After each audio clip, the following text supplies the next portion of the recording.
Welcome to Navigating the Mess with me, your host, Lia Nistico. I'm here to inspire you to find greatness in your life amidst all the chaos. Join me while I talk about my real life stories and finding out who I truly am beneath all the challenges life can throw you. Let's find connection in our chaos. Welcome back. This is a very special episode as I have my very first guest on, my husband, Phill. Hello. And today we are just going to be talking about funny stories about how we met and everything we learned along the way. Over the last couple of days, we've been reading all the comments you guys have left, and they're so thoughtful. So I just wanted to reach out and say thank you. We've been together for 11 years now. So some of these stories, they might be a little blurry because 11 years is a long time. But before we met, I wasn't in a great space. I had just gotten out of a super abusive relationship.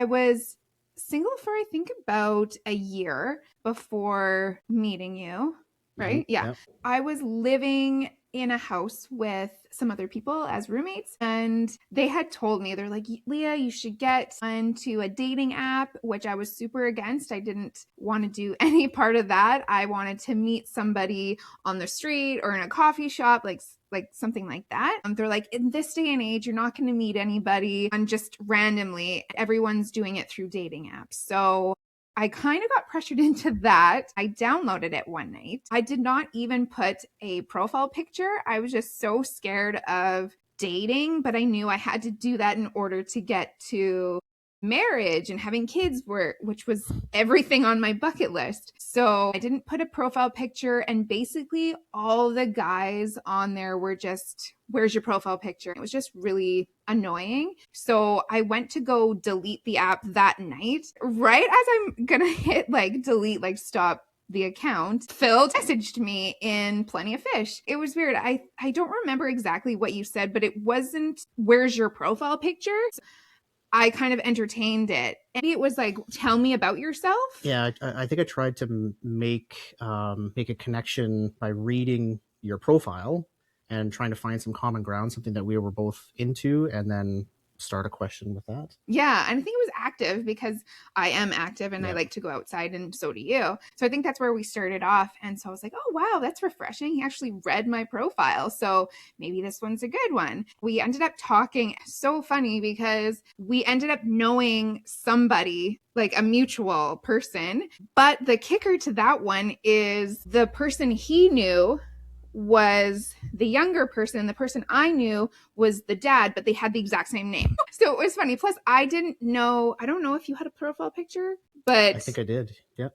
Maybe I didn't look at it, and I didn't know your age or anything. So he was like, oh, I know so-and-so if you were here. And I'm like, oh my gosh, yeah, I work with that person. And he's like, I've known him since high school. And I'm like, how old are you? Are you 50? Because I knew senior and he knew junior. So that was kind of a funny story. And he was like, oh my gosh, no, I'm 24. I'm like, oh, thank God. Because it was like, that would be a little bit of an age gap there. That was kind of funny. First impression, we already were joking around. We ended on that basically with a coffee date next. But that night, after we kind of signed off, I was going out with friends. And little did I know, my friend had at the time had set up a blind setup for me with one of her boyfriend's friends. I get to this place and she's like, oh, how about you sit over there beside him? We sit over here kind of. And I'm like, you know what? I kind of just met somebody. And normally I wouldn't do that right off the hop because I just met you online. There was definitely like a little bit of a connection there, but nothing to be, I don't want to do anything else, you know? That was different for me to do that. I just kind of like, I just met somebody and I'm going to go out for coffee with them the next day. So maybe let's put a pin in this one. She's like, yeah, no problem. So then was it the next day? I think so, yeah. The next day, we had planned to go to Tim Hortons for coffee in the evening. I think it was a Sunday too. I was nervous because getting out of an abusive relationship, I was scared. I was scared of guys. I was scared of dating. I was scared that they weren't going to tell me the truth, that they would hold back or, not be their true self in the beginning and then appear later as just this horrible person, because that's what happened to me. I showed up, I think, a little bit late or right on time because I didn't want to seem eager. Yep.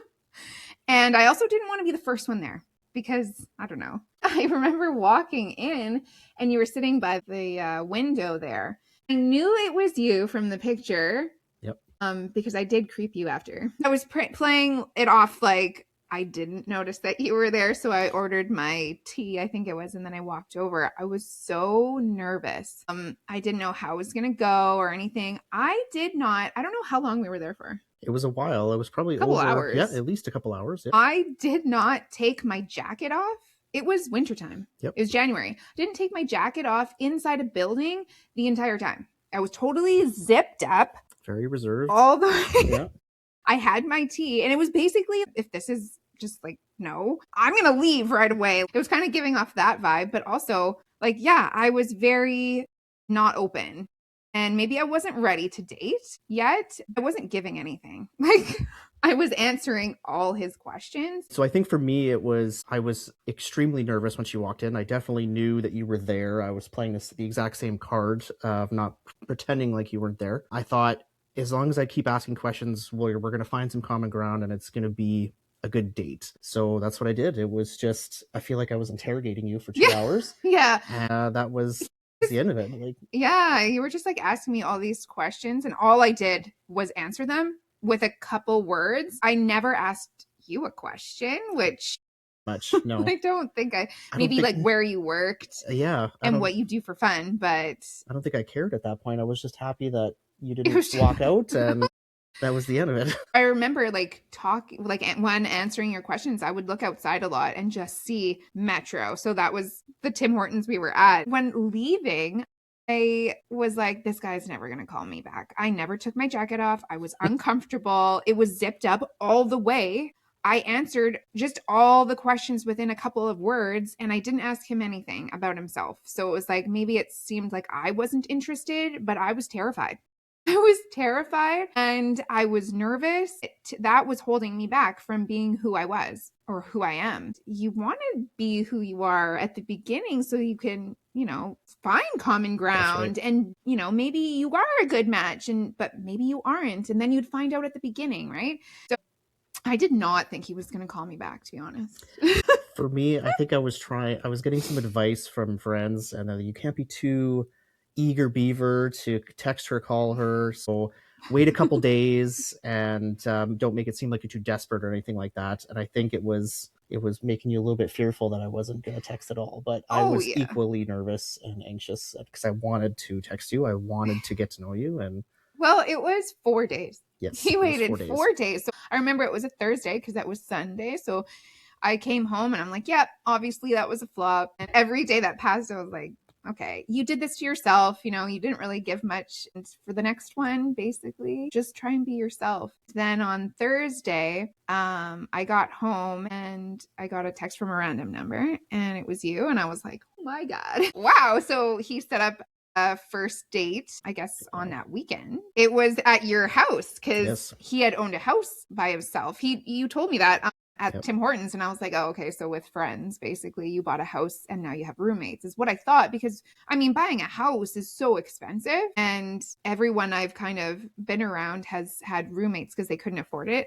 So that's what I assumed. And he's like, oh, no, I bought it by myself. I'm like, holy cow. So yeah, you set up the first date at his house. And it was funny because all of my friends were like, oh, that's exciting. Where are you going to go on your first date? And I'm like, his house. Apparently that's unconventional. So they're like, well, where's the address? And I'm like, I have no idea. And they're like, well, can you get it for us? And I'm like, for you? Why? Total oblivious. They're like, Lia, are you an airhead? Like, come on, he could be a murderer. Like, you don't know who this person is. And you're just going to blindly walk into his house. He could lock the door and now nobody knows where you are. I did not think of that. So I had to give out I don't know if I gave out the address, but more like where I was, just the vicinity, I guess. Yeah, Because I don't think I knew what your address was at the time. I also didn't think of what the repercussions were of inviting over a woman to a house that she's never been to and just met this man and how that was all going to play out. But yeah, it was funny. It was a good night. I remember was. I had fun and we got to know each other a lot more. I was a lot more comfortable, which is weird. Yeah. But it was a good thing. It ended out to be good. You set up another date for our official, like, first going out date restaurant, which is a crazy story. I feel like everything in our life has been like ups, like highest of highs and kind of lowest of lows. And that just makes sense for me. At least initially. You know? Yeah, it was pretty crazy. I think you booked it for like a nicer place, like Bite or something, because I remember dressing up. Yep. And you were dressed nicely. And so I had come over and we spent some time a little bit there. And then we were about to head out the door. I like literally grabbed the doorknob to leave and you get a call. And you're like, it's my mom's calling me. I need to answer this. And I was like, okay. I didn't realize how close he was with his family. So I'm like, in my head, I was like, I would have just, nope. But in hindsight, whatever. It was a good thing that you picked up the phone call because it was an emergency. He picked up the call and he's like, oh my God. And you're like, I gotta go. My dad's car caught on fire. Oh my God, do you want me to leave? And you're like, no, just stay here. In a stranger's home. I've known you for like a couple of days. I didn't even think twice. Maybe like a week. Yeah. You just have a very trusting face. A very trusting face. And I thought, yeah, this is like a Mayday call, like a George Costanza, you gotta come right now thing. So I left. And in hindsight now, I know that I would never have done that the exact same way, but I did. I left. My dad was fine. I don't know why I got called in the first place, but I think like he even told you, I think your mom told you where he was. When you got there, the car was ditched and your dad wasn't even there. There was nobody there. So I had to drive to their house, confirm that he wasn't dead, and he wasn't. They're like, well, thanks for coming. I had to explain that, you know, I was on my like first official date with a lovely woman who's now sitting alone in the dark in my house. And they're, oh, sorry about that. But it was true though. Like there was no lights on, and I didn't know where the light switches were. Plus, he's very techy, and so his remote for his TV was touchscreen, and I'm like, I don't want to screw that up. So I don't even want to try to turn the TV on. So what I did was, sitting alone in the dark, I called my friend. Okay, this is what happened. We're on our technically like very first, couple of dates. He left me in his house. Like, do I leave? Do I stay? Does he want me to just leave? I don't know. Just stay. Maybe it won't be as long. I don't remember how long it was. It was quite a while. It was a while. Maybe an hour. Yeah, it was probably all of that. Yeah. And she's like, you know what you should do is go through stuff. Like, no, I can't do that. But I did walk around your house and I looked at your pictures on your hall just I expected that. See what was going on. But basically, I just sat on your couch in the dark and hopefully waited for you to come back, and I was wishing and hoping that this wasn't like a somebody died. No, like you didn't want to go on a date with me, so somebody was to text or call you to be like, hey, if you're not having fun in this, date, here's your get out card, and hoping I would just leave or something. I was hoping that you were at least going to be there when I got back. I thought, if this woman is going to be here in this house, there has to be something between us, because otherwise any other woman I think probably would have left high and dry and thought that I was nuts. No. But it turned out. It did. It turned out good. I feel like we started dating pretty quickly. We were like every day or almost every day we would hang out. Yeah. I think it was the day before my birthday. You asked me to like, let's just continue dating. It exclusive, yeah. And I was like, okay, my birthday's tomorrow. It worked out. And you had sent me to my work this massive bouquet of lilies. Did I tell you those were my favorite? Like, I don't remember. Yeah, I must have. But I mean, that nobody's ever done that for me. And I just felt really special. And everyone at work was like, wow, this guy really must like you, And then I ended up texting you and saying like, it is my birthday today. So I am going to go over to my parents' house. I'm like, do you want to come meet my parents? Hello. We had just started technically dating the night before. Yep. And now you're meeting my family. Like, I thought that maybe he would have run for the hills or like it was soon. Maybe I just had such a close or felt the connection that it didn't seem soon for me. But everyone, I think one of my friends was like, that's a little quick, Leah. Yeah. Like he might not take you up on that, but you did. You came, you were a trooper, they loved you, and then everything just seemed to go so well after that. Yeah, everything just kind of fit. This was the one relationship that, like you said, we spent a lot of time together early on, quickly, like, and it just felt normal. Easy. Yeah. That we spent so much time together. It wasn't like I need to find time to spend time with you. It was, you just have the time. You want to spend time with her. Neither one of us felt like either of us were too clingy. Yeah. And anything like that. I think there were moments in time where we were like, do you mind if I come over? Yeah. Or vice versa. And you're like, are you sure? I just was at your house yesterday. And it was like, yes, please come over. I want you to be here. This is something that I love. Which was weird for me because in my past relationships, it was like, you're too much or like you're way too huggy or, stuff like that. So it was a nice change of pace and it made me feel very good. I'm sure it made you feel very good. 100%. And then not too long after that, I moved in. Yeah, well, it was months. It was but months. It was what, like you would clear out a drawer every now and then, and I would slowly. Yeah, friends had said it was a slippery slope. And my toothbrush. Yeah, one little bit at a time. But I think it was like, I don't know, 8 months or something, 9 months. Oh, I think it was September, and we started technically dating in February, March, April, May, June, July, August, September. So 7 months. Yeah, it was pretty close. I noticed that if you wanted to do something special, it would be this extravagant thing, and it was, I was not used to that, which it made me feel special, but also like, do I deserve this? Like I remember when you first told me that you loved me, I came home after, I think it was after work and you weren't home. You had like orchestrated this with my best friend behind my back. So I walked in, and there was these little notes on the ground leading towards our bedroom. They would say like all these nice things about me. What is going on? Right. And this was, I think, 6 months into dating. Something like that. Maybe I didn't even move in yet. Maybe not. I don't know. I was there. Anyways, then it was like, I'm gonna cry because I'm like, what is all this? Right? This better not be a proposal. No. And then it made my way to the bedroom, and he had bought a dress for me to wear. Nobody's ever bought a dress for me. And now I'm like freaking out because I'm like, is this going to be the right size? Me with trying on new clothes is a lot of anxiety with like an eating disorder. I was very nervous that it was going to be too small, but it fit like a glove. It fit perfectly.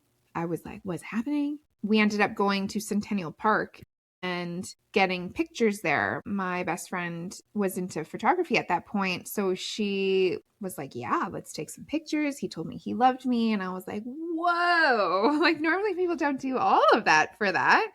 But it was very nice. Also, another one was when you asked me to move in, we like to watch the Blue Jays game together. And so he made me a key, but it was like the Blue Jays was on the key, and you tied it to a bouquet of flowers. And I just thought it was a very nice gesture. Of course I said yes. The rest is history. I think maybe at the year mark or maybe just after we moved in, I remember driving to Walmart. We were about to go inside Walmart, and you just kind of looked at me and you're like, you're in a mood. Like what's going on? And I was very much in my head. I was 25, and I've always, since a toddler, I've always said I wanted to be a mom. So time was of the essence for me. It was ticking. My internal clock was ticking. I felt like I was in my previous relationship that I was in for 3 years of abuse. It wasted my time. I was very angry about it. So now I'm like, I don't want to waste my time. I don't know what this is. Obviously, it's going in the right direction, but I need to know it's going in the same direction as what I want, that he wants too. Obviously, we don't want to waste each other's time. I was very anxious. So I was just like, when I get anxious, I get like loud. Is this what you want? And and it was like, I just said, I just don't want to waste my time. And what is this?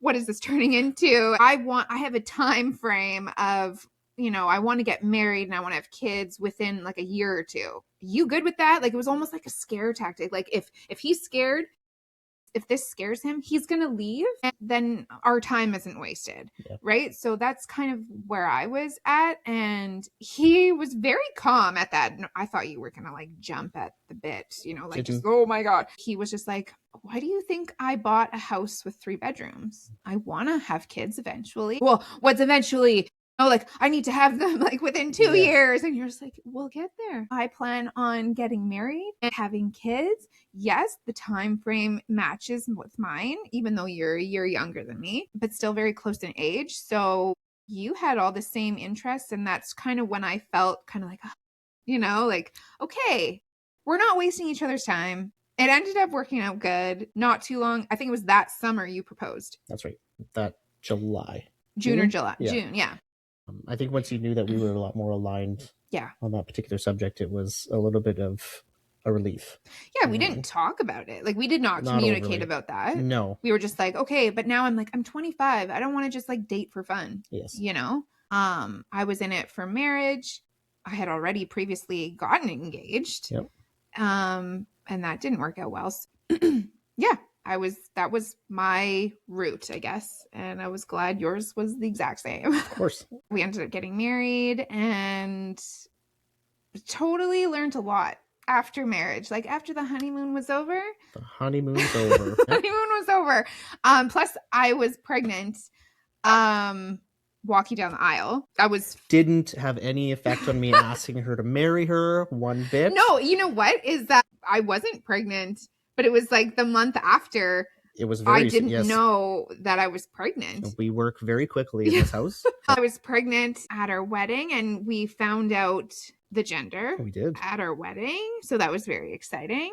But it got real after the honeymoon was over and we had our first child. We learned a lot about ourselves as a couple, and ourselves as parents. And I think after our second is when we started noticing that we kind of needed to go to therapy. We were just 2 ships at sea, like barely spending time with each other, very focused on the children, which is good, but there was nothing, right? We would just be so exhausted from staying up all night with a baby and having a 2-year-old. We were just exhausted and we didn't have time, or we didn't make the time for us. I think the kids kind of naturally tested the foundation of our relationship a little bit.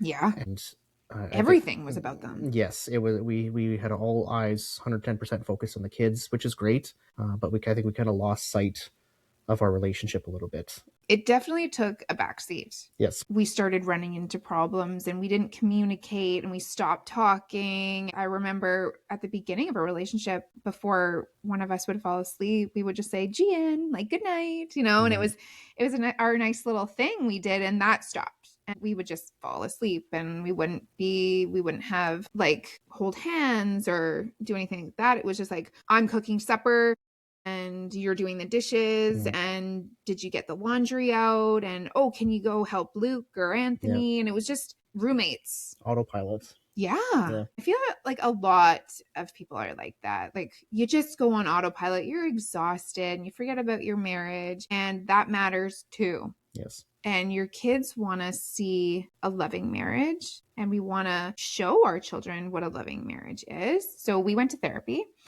And not easy. That was the hardest thing ever. The hardest thing we've ever had to do, because we learned more about ourselves, because we had to learn about ourselves first in order to help our marriage. We learned about what even a love language is. We had no idea that we were loving each other in the wrong ways. Yes. That was weird to learn. Oh, well, I'm affectionate, but you're not, or I don't feel loved because you're not hugging me enough, or stuff like that. But how I show my love is different from how I might need it. Yeah. I was like, what is happening here? Yeah. I show my love in a different way than what you feel loved right? So, and you were doing the same thing with me. So we both felt unloved, not seen, not heard, just totally forgotten. The kids mean everything and we're just nothing. And any effort that we put in towards each other was not being received Or properly. validated. I didn't even know what that was. Yeah, validation is a big thing. That's hard. That's a hard thing to do, Very especially if you're in like a fight or a disagreement and you have to validate how the other person feels in that moment. No, I don't want to do that because I feel very angry right now because of what you did. Our fights were just like, you're not listening to me but I'm also not listening to you. You're waiting your turn to just fight back. Yeah, you're listening to respond, not to understand. Yeah. So communication was nothing. We had to learn about what our triggers were or what even a trigger is, because if you're in a disagreement and you get triggered, now it's like life or death, and you will fight or you will leave. And we had to try and figure that out. At that point, it's not about whatever the disagreement is. It's about what's going on for you personally. Yeah. You know, whatever that person said that struck a chord inside you, or whatever the situation is, it affects you very deeply. It's like a core wound since childhood. Now it's being, picked at. You're going to like fight to the death or just drive away and leave. I remember doing a lot of that. It was the hardest therapy ever. In some sessions, I remember sitting across the room from you. Like I didn't want to be even close because there was really heavy stuff that we had to learn and relearn, teach ourselves. We're in our, and we were married for 3 years at this point. We thought we knew each other. We were strangers. Like we had no idea who each other were. Maybe I don't even think I knew who I was at that time because I changed so much after having kids. I was not the same person. I think in one of the sessions, we were in a disagreement. I was talking to the therapist and it was just like, instead of I feel this way when he does this, it was just blame, blame, blame, and you're being triggered. And she's like, I need you to turn to your husband and hold his hands and talk to him. Look at his eye. I couldn't do it. No, I will not do it. And you know what? And you can say that. My heart was very guarded. There was a huge wall. Yeah. Nothing could penetrate it. I was like, nope, I'm going to be hurt. I'm going to be rejected. If I even open up a little bit, I was so scared. But eventually when you lean into it and you open up, oh my God. Like, and then you opened up and I started like knowing some things about you that never ever came up in, the 4 years we were together. So and like the type of things that are like buried deep inside you that you wouldn't, you don't want to tell anybody because it's like your worst wounds ever. You don't want to uncover and tell anyone because it feels dangerous. It feels very vulnerable. Yeah. I don't think it was only couples therapy that did it for us. It was both our own personal therapy that helped as well.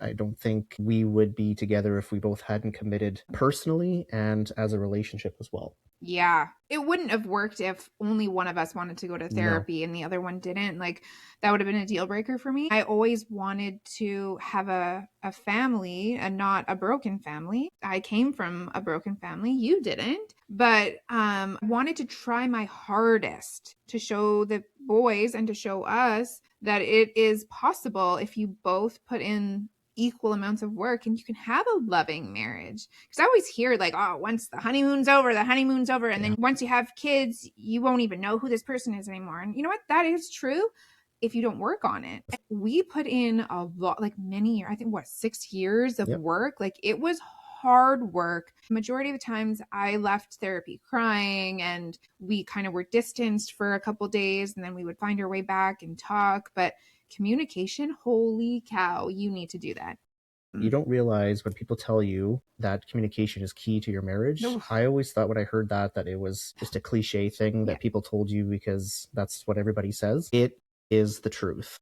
It is totally true, 110%, the foundation of marriage. If you don't understand me and I don't understand you, it's you're strangers. Yeah. It's a slippery slope and you're just going to be not good. And I feel like like over this whole marriage, we've been tested so much. Like there's been so many times where we've been tested. There's been a lot of times where outside people we've met, or even family members had tried to split us up, saying things, and you think that you trust these people and that they want what's best for you, but we always came back to us and talked about it, even though maybe you're scared that the other person, like your husband or your wife, would be upset bringing up something that somebody else had said, or is this true?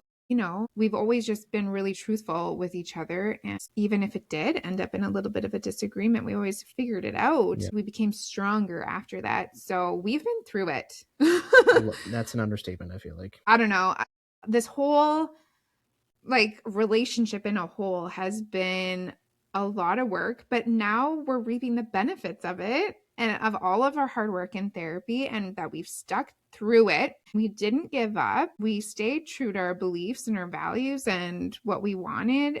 Now we get to enjoy it. Where I find I'm a lot closer to you now. I know you more than when we even got married. 100%. 100%. And if I had to do it all again, I would definitely do therapy for sure. Again, like it was definitely worth it. I mean, I don't want to come off as like you need to do this, but I almost feel like on some level, therapy is something that everybody should try at one point in their life, at some point or another. It can really help uncover things that are driving you to do things that you weren't really sure why you were doing it in the first place. Yeah.